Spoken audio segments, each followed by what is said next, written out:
Storms in our lives may come and go like a raging storm at sea. It's during these times we have to dig down deep and find the strength and power and perseverance to make it through these trials. For me, I find hope and peace in God.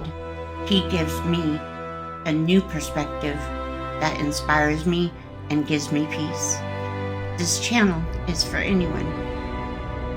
It's about the human spirit, our resiliency, and ability to overcome things. Please join me on my journey with Perspective 101 with Jim. Thank you. Welcome to my channel, Perspective 101 and Finding Beauty Out of the Ashes. My channel, I want to address today why and what the inspiration behind of creating this channel was. Many years ago, specifically in 1997, I started having trials, whether it be my life, my children's life, my parents, or whatever, and they just kept going and going. And yes, there were periods of brief calmness where there wasn't a storm going on, but my mom couldn't help but notice. She was my best friend, and I say it past tense because she is in heaven now. But she told me, Janet, just write a book. And I said, Mom, hello, you're the English major, not me. I majored in sports medicine. But, over the years, I just kept thinking about it, and I said, I'm going to call it Finding Beauty Out of the Ashes.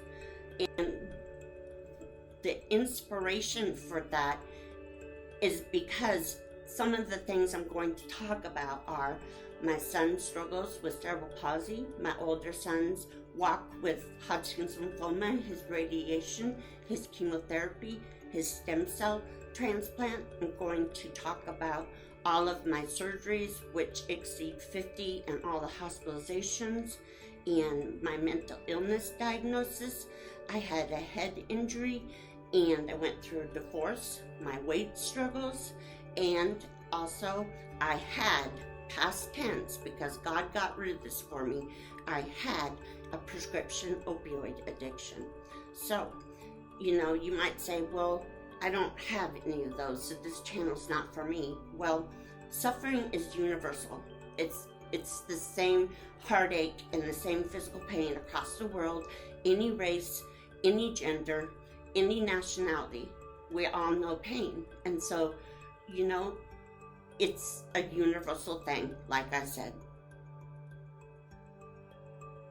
What I hope my viewers to get out of this, I want them to understand that I'm not a victim and you aren't either, and that we all can be victorious because God lives in us. And we also aren't meant to just merely live, we're meant to be alive. And we need to understand that a past is a door and we don't have to live there anymore. And so those are some of the things we're going to talk about.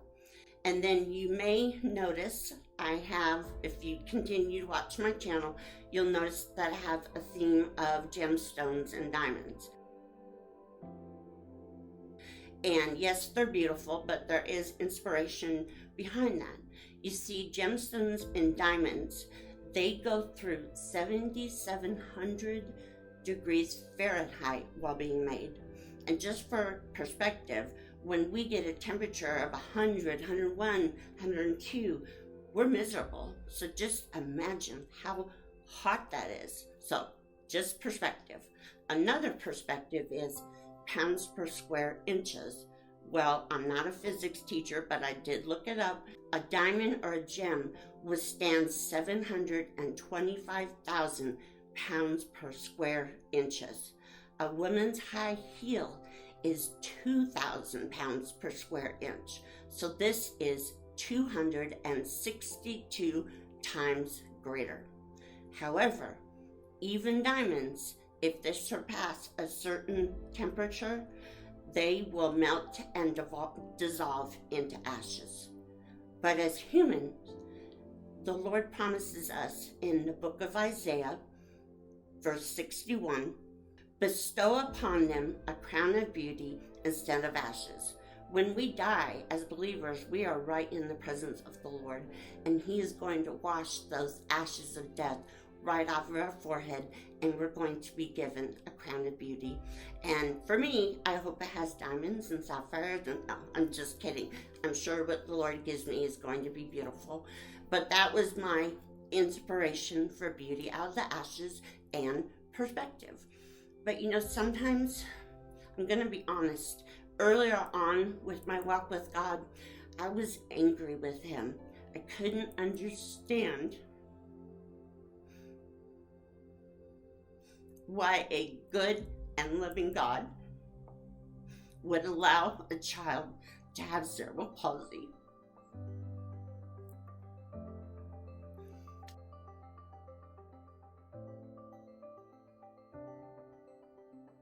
And you may say, well, your child doesn't have cerebral palsy, but we all either have a child or a niece or a nephew or the neighbor down the street. They may be on the autism spectrum. They may have a speech or a hearing or vision impediment, Down syndrome, paralysis, cancer. We all can identify with that. And sometimes I was like, God, I don't feel you, I don't see you, and I definitely don't hear you. But like in my opening, God's word tells us He is always with us.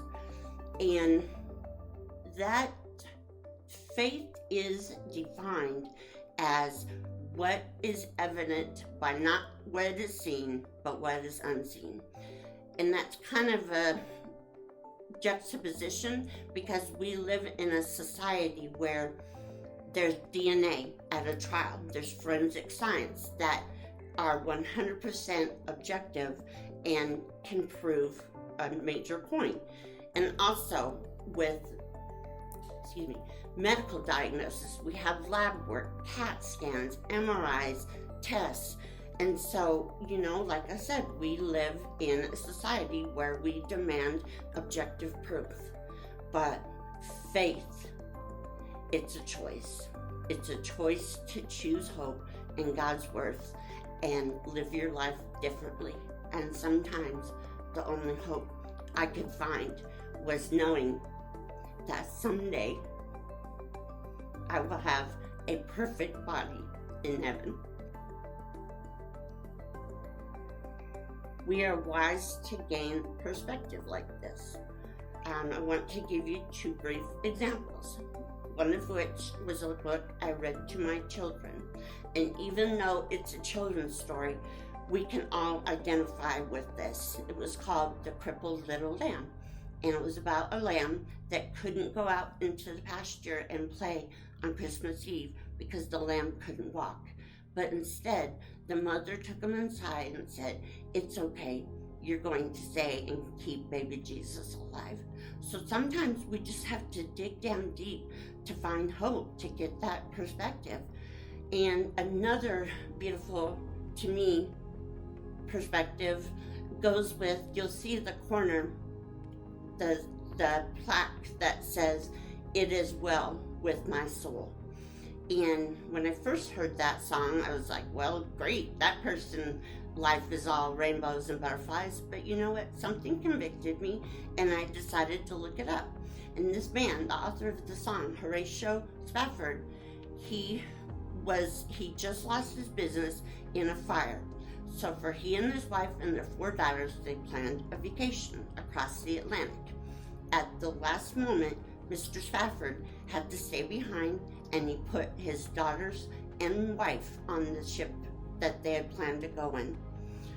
Not much longer, he received a telegram stating, "Ship down, period, all 4 drowned, period." I'm sure he was stricken with grief. And I don't know how long it took for him to go out to the balcony to write this song. I'm going to share a stanza. It says, "Peace, when peace attendeth my soul, when sea billows blow, thou hast taught me to say, it is well with my soul. And to me, that's the very essence of faith. This man seemed to be communicating what I resonate with, things that our ultimate hope someday is we're going to reunite with our loved ones, and we're going to have our perfect body, and we're going to watch our children be perfect, and we're going to be there forever, and it's going to be a beautiful thing. Like I said, life is not all rainbows and butterflies, and friends, we are wise not to give this impression to others. It makes others, if they know, let's say I know Sally down the street is going through cancer and she's sick every day, and she struggles with her appearance, how she feels her appearance is. And when people ask how she is, she says, "Oh, I'm great, never better." But as her friend, all the struggles. Well, it's okay to say, "You know what, I'm having a bad day. I'm really feeling nauseous." Well, then guess what?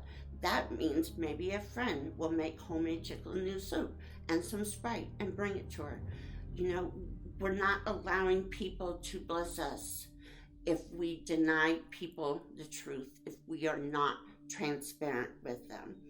I learned the hard way. That was me in the beginning. People would ask how I was. "Oh, fine, thank you." "Oh, do you need a meal?" "No, thank you, we've got it." But then I learned also, a pastor said to me, "Janet, when you deny people a chance to minister you with things, for example, like a meal or a bottle of Sprite, you're denying the love of the Lord to be given to you." Because, friends, we are all called to be examples of and minister to others the love and grace and mercy of the Lord. And in closing, I would challenge you all. There's a couple things that I did earlier on in my faith walk, and even if you're a seasoned, mature believer, I challenge you to go on a music diet. What I mean by that, take a survey of how you feel right now. 1 to 10, are you stressed? Are you anxious? Are you sleeping well? Are you tired? Are you exhausted? Then I want you to find a radio station. You're going to say, "Well, I don't know one." Guess what? I've got links for you. One is a national radio station. It's called KLove. And again, the link is below. There's also one here in the Raleigh-Durham Chapel Hill area. It's called the Truth Network. And this one is 105.7 FM and AM 1030. And this one is a podcast. It has amazing speakers and pastors such as Pastor Stephen Davey of Cary, North Carolina, Charles Stanley, Chuck Swindoll, and Graham Lotz, the daughter of Billy Graham. And what's great about it is you can go in and look at the topics of these podcasts, and you can find one that's relevant to what you're going through. Because I'm not a minister, I'm not a Bible teacher. This is just going to be my story, my journey, what helped me. And so, friends, I thank you so much for joining me today. I hope you will join me next week. And please share your stories of what you've gone through in the email that will be listed below. And subscribers if you subscribe to the channel, it is free. No gimmicks. No, I don't want to say that. No strings attached if you are a subscriber to my channel. But if you're a subscriber and you send me an email, I'm going to respond back to you. As long as it is a tasty email, please. And also, we're going to have a giveaway for the 1,000th subscriber. And I ask that you give me feedback in the comment selection portion of the video down in the comments below. And if you feel this video was okay, please give it a thumbs up. This will give me encouragement. See, hopefully we can have a reciprocal effect. I encourage you, you encourage me. That's the way the world is supposed to be, friends. So, until I see you again, get a perspective. Find beauty out of the ashes. Be blessed. Thank you very much.